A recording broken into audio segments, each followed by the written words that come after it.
అందరికీ నమస్కారం. ఇక్కడ విచ్చేసిన ఎన్డీఏ కూటమి నాయకులకు మరియు తెలుగుదేశం పార్టీ కుటుంబ సభ్యులకు మరియు అధికారులకు, అదేవిధంగా నేను పిలవగానే, నేను అడగగానే మాది పరిగి మండలంలో మరి చాలా చోట్ల డ్రింకింగ్ వాటర్ సమస్య చాలా సమస్యగా ఉంది. మాకు ఆర్ఓ ప్లాంట్లు కావాలి అని అడగగానే స్పందించిన estate bull realtors company Sandeep Kumar గారికి, సునీల్ శర్మ గారికి, వారి కమిటీ సభ్యులకు, మరి మన మిత్ర ఓబ్లేస్ గారికి, మరి అందరికీ పేరు పేరున నమస్కారాలు తెలియజేసుకుంటూ మా నియోజకవర్గం తరఫున కూడా మీకు ప్రత్యేకమైన ధన్యవాదాలు తెలియజేస్తున్నాం. ఎందుకంటే డబ్బు చాలా మంది దగ్గర ఉంటుంది, మరి సేవ చేసే గుణం అందరికీ రాదు.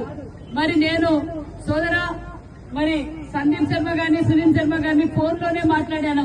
బ్రదర్, అరుణ్ రెడ్డి వస్తారు, మీరు కోఆర్డినేట్ చేస్తారు. మా పరిగి మండలంలో చాలా చోట్ల డ్రింకింగ్ ఆర్ఓ ప్లాంట్లు లేక చాలా ఇబ్బంది పడుతున్నాం. దయచేసి మీరు శాంక్షన్ చేయండి. చంద్రబాబు నాయుడు గారు P4 సిస్టాన్ని మీ అందరికీ భారతదేశంలోనే, ఆంధ్రప్రదేశ్ లోనే P4 సిస్టాన్ని మొదలు పెట్టాం.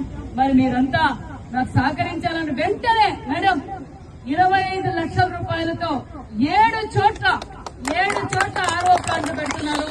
అంటే ఈ ఊరు అని కాదు, ఇక్కడ వ్యాపారం చేసుకునే వచ్చారు. అయినా మనం అడగగానే వాళ్ళు స్పందించినందుకు మరొక్కసారి మీకు నియోజకవర్గం తరఫున ధన్యవాదాలు తెలియజేసుకుంటూ, మీ కుటుంబ సభ్యులు ఎప్పుడు ఎల్లవేళలా ఆరోగ్యంగా ఉండాలని కూడా, మరింత సేవలు చేయాలని కూడా మీ అందరికీ ఆశిస్తున్నాం. మరి బిందూ నగర్ లో ఎన్నికల సమయంలో మనం మాట చెప్పాం. బిందూ నగర్ లో మాకు ఆర్ఓ ప్లాంట్ కావాలా అని అడిగారు.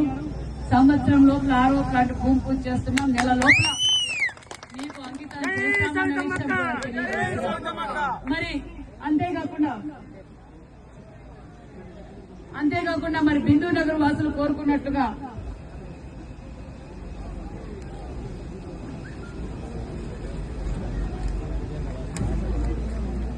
మరి బిందూ నగర్ వాళ్ళు ఇప్పుడే నా సోదరి మనల్ని అడిగారు, ఇక్కడ డ్రైనేజ్ సమస్యలు ఉన్నాయి అని చెప్పారు. ఖచ్చితంగా ఆ సమస్యలు కూడా పరిష్కారం చేస్తామని కూడా ఈ సభాముఖంగా మీకు అందరికీ తెలియజేస్తున్నాం. మేము ఏదైతే మాట చెప్పామో ఆ మాట ప్రకారం మన ముఖ్యమంత్రి వారు 4,000 పెన్షన్ అందరికీ ఇచ్చారు. ఇంటి దగ్గరికే 4,000 పెన్షన్ ఇచ్చాం. వికలాంగులకు 3,000 ఉన్న పెన్షన్ 6,000 ఇచ్చాం. అదేవిధంగా 100% పెట్టెడున్న వారికి 5,000 నుంచి 15,000 రూపాయలు చేసిన ఘనత మన ముఖ్యమంత్రి చంద్రబాబు నాయుడు గారు అన్న విషయాన్ని మీకు తెలియజేస్తున్నాం. అంతేకాకుండా దీపం 2 కింద సిలిండర్లు ఇచ్చాం. రాష్ట్ర వ్యాప్తంగా అన్నా క్యాంటీన్లు పెట్టాం. ఉచిత ఇసుక ఇచ్చాం. మరి తల్లి ప్రేమ కూడా ఒకరికే పరిమితం చేయకుండా ఇంట్లో ఎంత మంది బిడ్డలుంటే అంతమందికి తల్లి వందనం కూడా అందజేసిన ప్రభుత్వం ఎన్డీఏ ప్రభుత్వం, మన విద్యాశాఖ మంత్రి నారా లోకేష్ బాబు గారు.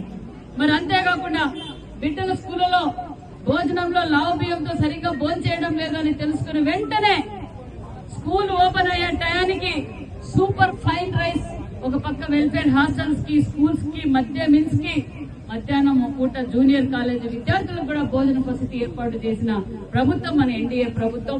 అంతేకాకుండా మన మహిళలందరికీ ఆగస్టు 15వ తారీఖున ఉచిత బస్సు ఛార్జీ కూడా మనం వదులుతున్నాం. అన్నదాత సుఖీభావ కూడా ఇస్తున్నాం. ఇది ఒక సంవత్సరం లోపల మనం చేసిన అభివృద్ధి అనే విషయాన్ని కూడా తెలియజేస్తున్నాం. మరి కొడిహనాల పంచాయతీలో సుమారుగా 8 లక్షల రూపాయలతో మనం సీసీ రోడ్లు వేసాం. 4 లక్షల రూపాయలతో డ్రైనేజ్ వేసాం. 15 లక్షల రూపాయలతో జెడ్పీహెచ్ కాంపౌండ్ వాల్ కట్టాం. అంతేకాకుండా సుబ్రాయన్పల్లిలో 10 లక్షలతో డ్రైనేజ్ వేసాం. కాలువపల్లిలో 10 లక్షలు వేసాం.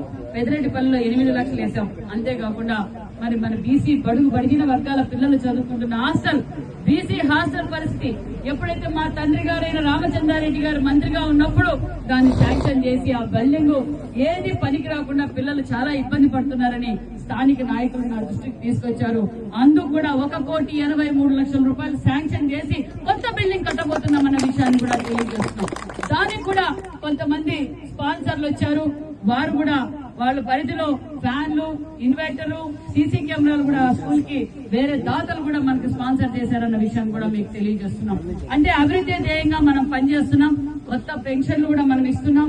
అంతేకాకుండా మరి కొడిహనల్ పంచాయతీకే 16 హౌస్ పెన్షన్స్ కూడా శాంక్షన్ చేశామన్న విషయాన్ని కూడా తెలియజేస్తూ మరి 90 ఇండ్లు కూడా శాంక్షన్ చేశామన్న విషయాన్ని కూడా మీకు అందరికీ తెలియజేస్తున్నాం. మరి బిందు నగర్ లో బాగా సమస్యగా ఉండేది డ్రైనేజ్. మారుతి నగర్ లో ఆర్టీడీటీ లేఅవుట్ లో ఉన్న రోడ్స్ డ్రైనేజ్ ప్రాబ్లం ఉంది. మరి కాలువపల్లి గేట్ నుంచి కాలువపల్లి రోడ్డు అంటే ఇక్కడ మేజర్ గా ఉండేది సీసీ రోడ్లు, డ్రైనేజ్ సమస్య ఉంది. ఖచ్చితంగా ఫీల్డ్ మేనర్ ప్రకారం మేమన్నీ ఫిల్ఫిల్ చేస్తామన్న విషయాన్ని మీకు తెలియజేస్తున్నాం. ఎందుకంటే ఒక పక్క మన సీఎం గారు, మన డిప్యూటీ సీఎం గారు, ఒక పక్క క్యాబినెట్ అందరూ, ఎందుకంటే గత ప్రభుత్వం చేసిన అప్పులు కట్టుకుంటూ ఒక పక్క సంక్షేమ పథకాలు ఇస్తూ ఒక పక్క సంపద సృష్టిస్తూ ఉపాధి చూపిస్తూ మరి ప్రతి ఊర్లోనూ మనం పొలం పిలిచింది కావచ్చు, మరి